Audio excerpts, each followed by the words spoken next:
News টুডেতে আপনাদেরকে স্বাগত। আমি দেখে নিচ্ছি এই মুহূর্তের বিশেষ কিছু খবর।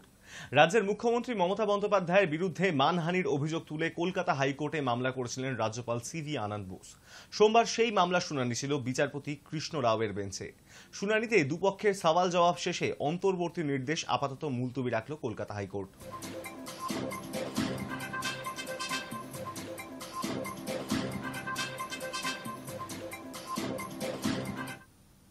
মহা সমারোহে পালিত হল নদিয়ার মায়াপুর ইস্কনের উল্টো রথযাত্রা।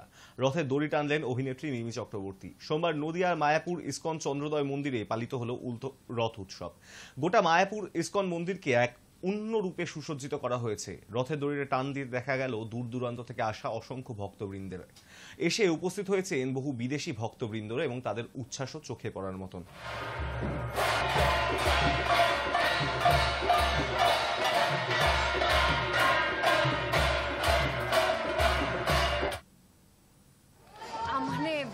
এর চেয়ে ভালো শুভ দিন তো হয় না, তাই জন্য আজকে এখানে আসা।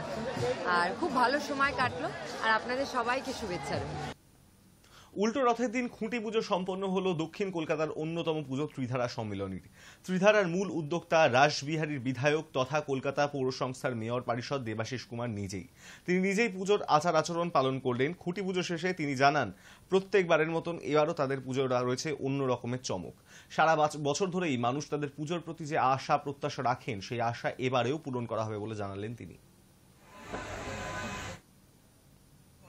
শুরু হয়ে গেছে, ভাবনাও আছে, কিন্তু আমরা ঠিক এইভাবে করি না। প্রতি বছরই আমরা আরেকটা করে প্রেস কনফারেন্স করি, এখানে ভাবনাটা আমরা তার কারণ কলকাতা শহরে মানুষের একটা প্রত্যাশা থাকে যে তারা এখানে এবার কী পাবে। এত তাড়াতাড়ি বলে দিলে মানুষেরও সেই কৌতূহলটাই চলে যাবে। তার ফলে আমরা ঠিক সময় মতো আমাদের সেপ্টেম্বর মাসের প্রথম সপ্তাহে আমাদের ম্যাগাজিন, আমাদের শারদীয়া সংখ্যা বেরোবে, সেদিনকেই আমরা ডিসক্লোজ করবো যে আমরা কী করছি। তবে এটা ঠিক, আমি এটা বলতে পারি প্রতিবার যেরকম আমাদের এখানে মানুষ আসেন যে প্রত্যাশা নিয়ে, এবারও সেই প্রত্যাশা পূরণ করতে পারবে। দীর্ঘ অপেক্ষার অবসান, অবশেষে খুলে গেল বহু প্রতীক্ষিত পুরীর জগন্নাথ মন্দিরের রত্ন ভাণ্ডারের দরজা। কি রয়েছে পুরীর জগন্নাথ ভাণ্ডারে দেখাবো। ৪৬ বছর পর খুলল পুরীর জগন্নাথ মন্দিরের রত্ন ভাণ্ডারের দরজা। মন্দিরের গুপ্তধন নিয়েও গোটা দেশের ভক্তদের মধ্যে ছিল যথেষ্ট কৌতূহল। তার উপর চাবি না পেয়ে তালা ভাঙা হল রত্ন ভাণ্ডারের কক্ষে প্রবেশের দরজা। প্রবেশ করলেন ১১ সদস্যের কমিটি। প্রায় ৪ ঘণ্টায় বাইরের রত্নকক্ষে থাকা অলংকার সামগ্রী সিন্ধুকে ভরে পাঠিয়ে দেওয়া হয় মন্দির চত্বরে অস্থায়ীভাবে নির্মিত একটি সুরক্ষিত ভল্টে। কিন্তু প্রশ্ন হলো, কি আছে পুরীর বহু আলোচিত সেই রত্নভাণ্ডারে? যদিও এই প্রসঙ্গে বিশেষজ্ঞ কমিটির তরফে সরকারি ঘোষণা না হলেও নানা সূত্র মারফত কিছু তথ্য পাওয়া গিয়েছে। রত্নভাণ্ডারের ভিতরে ২টি রত্নকক্ষ রয়েছে, যার একটি বাইরের কক্ষ, অন্যটি ভিতরের। ২টি কক্ষের ভিতরেই রয়েছে জগন্নাথ, বলভদ্র এবং সুভদ্রার অলংকার সামগ্রী। এর মধ্যে বাইরের কক্ষটি থেকে যাবতীয় অলংকার সিন্ধুকে ভরে অস্থায়ী ভল্টে রাখা হলেও ভিতরের কক্ষ থেকে প্রায় কিছুই বার করে আনা যায়নি। ১৮০ রকমের বহুমূল্য গয়না রয়েছে সেই ভাণ্ডারে। ওড়িশার রাজা অনঙ্গ ভীমদেব জগন্নাথ দেবের অলংকার তৈরির জন্য প্রায় ১৫০০ কেজি সোনা দিয়েছিলেন মন্দির কর্তৃপক্ষকে। সেই সোনা রত্ন ভাণ্ডারেই থাকার কথা। শুধু বাইরের প্রকোষ্ঠে রয়েছে জগন্নাথের একটি সোনার মুকুট এবং ৩টি সোনার হরিৎ কণ্ঠী মালা। প্রত্যেকটি তৈরি হয়েছে প্রায় ১.৫ কেজি সোনা দিয়ে। এছাড়া রত্ন ভাণ্ডারে রয়েছে জগন্নাথ এবং বলভদ্রের সোনার তৈরি শ্রীভুজ বা সোনার হাত, রয়েছে জগন্নাথ এবং বলভদ্রের সোনার পাও। ভিতরের রত্নকক্ষে রয়েছে ৭৪টি সোনার গহনা, প্রত্যেকটির ওজন কমপক্ষে ১ কেজি করে। ১৪০টি ভারী রূপার গয়নাও রয়েছে মন্দিরের ভিতরের রত্নকক্ষে।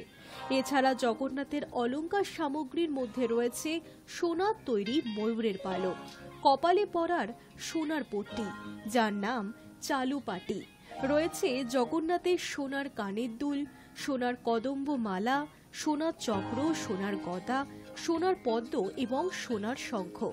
রয়েছে সোনা, হিরে, প্রবাল মুক্ত দিয়ে তৈরি প্লেটও। High news network. হাওড়ায় রক্তাক্ত অবস্থায় রাস্তা থেকে উদ্ধার যুবক। হাওড়ার জগাছা থানার অন্তর্গত ইছাপুরে শর্মী চণ্ডীতলা এলাকায় এক যুবককে রক্তাক্ত অবস্থায় পড়ে থাকতে দেখে চাঞ্চল্য ছড়ায়। হামলার কারণ নিয়ে ধন্দে জগাছা থানার পুলিশ সূত্রে খবর, প্রীতম পাড়াই নামে ওই যুবকের মাথা, ঠোঁট, কপাল ও হাতে আঘাতের চিহ্ন রয়েছে। পরিবারের অভিযোগ, বন্ধুরাই মারধর করেছে ওই যুবককে। হাসপাতালে চিকিৎসাধীন আক্রান্ত যুবক। হামলাকারীদের শনাক্ত করতে সিসিটিভি ক্যামেরার ফুটেজ দেখা হচ্ছে।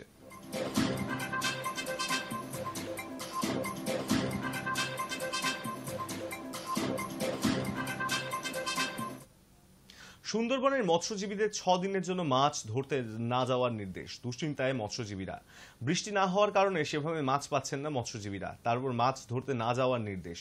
ডিফেন্স রিসার্চ অ্যান্ড ডেভেলপমেন্ট অর্গানাইজেশনের বিমান মহড়ার জন্য আগামী 17 জুলাই থেকে 19 জুলাই এবং 24 জুলাই থেকে 26 জুলাই 2 দফায় মৎস্যজীবীদের সমুদ্রে যাওয়ার নিষেধাজ্ঞা জারি হয়েছে, যার কারণে দুশ্চিন্তায় পড়েছেন মৎস্যজীবীরা। কাছে মৎস্য দপ্তর একটা মেসেজ পাঠিয়েছে যে ওই 17 জুলাই থেকে 19 জুলাই এবং 24 জুলাই থেকে 26 জুলাই এই 6 দিন আমাদের সমুদ্রের উপকূলের যে কাছাকাছি যে ট্রলারগুলো থাকে তাদেরকে মানে যেতে না বলেছে এই কয়েকদিন। তার কারণ হচ্ছে ওই ডিআরডিওর একটা হচ্ছে ফ্লাইট ট্রায়াল, যেটা হচ্ছে বিমান মহড়া, ওরা একটা করবে, তার জন্য ট্রলারগুলো যাতে ওই কাছাকাছি না থাকে তার জন্য হচ্ছে এই নিষেধাজ্ঞাটা। তবে এখন একটা ভরা সিজন, তারপরে আমাদের হচ্ছে 15 জুন থেকে মাছ ধরতে সমুদ্রে নেমেছে। ভালো মাছও এখনো পর্যন্ত হয়নি, এই সবে হচ্ছে ইলিশ মাছটা দেখা দিয়েছে। তো এখন যদি আবার সেই 6 দিন ফিশিং বন্ধ থাকে তো মৎস্যজীবীদের তো অপূরণীয় ক্ষতি। তবে এগুলো হঠাৎ করে এই সিদ্ধান্তগুলো নিয়েছে, এগুলো আমাদের যদি আগে থেকে জানানো হতো তাহলে আমাদের আরো একটু সুবিধা হতো। তবে এতে ফিশারম্যানদের একটু ক্ষতি হবে। 3 দিন 6 দিন হচ্ছে ফিশিং করতে পারছে না, মাছ ধরতে পারছে না, ওদেরকে ঘাটে দাঁড়িয়ে থাকতে হবে। সোমবার সকালে বানারহাট ব্লকের রিয়াবাড়ি চা বাগানে খাঁচাবন্দি একটি পূর্ণবয়স্ক চিতাবাঘ। সম্প্রতি জাতীয় পর্যায়ের এক পরিসংখ্যানে জানা গিয়েছে, ডুয়ার্স সহ দেশের অন্যান্য অঞ্চলে চিতাবাঘের সংখ্যা বৃদ্ধি পেয়েছে। গত 2 দিন ধরে ডুয়ার্সের বাড়ির পর সোমবার সকালে বানারহাট ব্লকের রিয়াবাড়ি চা বাগানে খাঁচাবন্দি হলো পূর্ণবয়স্ক পুরুষ চিতাবাঘ। জানা গিয়েছে, বেশ কিছুদিন ধরেই রিয়াবাড়ি চা বাগানে চিতাবাঘের আতঙ্ক ছড়িয়েছে। বাগানের তরফে বন দপ্তরের কাছে এই বিষয় জানানোর পর সোমবার সকালে খাঁচায় বন্দী হলো চিতাবাঘ। বিন্নাগুড়ি ওয়াইল্ড লাইফ স্কোয়াডের বনকর্মীরা পৌঁছে চিতাবাঘটি উদ্ধার করে নিয়ে যায়। বন দপ্তর সূত্রে খবর, প্রাথমিক চিকিৎসার পর চিতাবাঘটিকে জঙ্গলে ছেড়ে দেওয়া হবে।